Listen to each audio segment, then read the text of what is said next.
Hello, this is John Garvin, and I'm here to talk a little bit about the third edition of the Landon School of Illustrating and Cartooning. It's an 8.5 by 11 paperback. The binding is done really well. This particular edition has been printed by KDP, the Amazon Kindle Direct Publishing Group, and they do a really good job with the binding and the quality of the paper and so on. The third edition is very similar to the previous two editions. It's the 1922 facsimile. It's got all 29 of Landon's original lessons.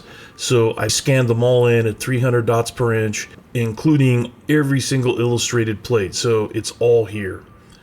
I also spent years researching the book. The introduction is the result of just tons and tons of research pouring through every record that I could find, some online, also some talking to the third and final owner of the Landon School, who I corresponded with a few years ago. And, it's just placing the course in the context of cartoon history. It was published in the very early 1900s, 1908, 1909, right around the same time as W.L. Evans was publishing his cartoon book. And it was just super influential. It influenced an entire generation of cartoonists. One of the things that's new in this edition, as you can see here, I've got some of Landon's original feedback on one of the lessons. So occasionally this kind of material turns up. I'm always on the lookout for it so I can include it in the course and give everybody a better sense of how Landon interacted with the students as they were completing these lessons and sending them into him once a week or whatever it was. All the lessons are here. You can actually take the course yourself, obviously without feedback, but you can really learn everything there is to know about how cartoons were done for newspapers throughout the 1900s. Again, I've got lots of examples of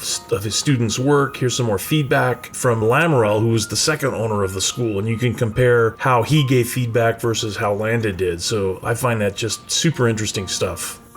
So tons and tons of material, tons of examples of all of the students that Landon taught over the years, and there was a lot of them. So he managed to influence just an entire generation of comic strip artists and artists in general.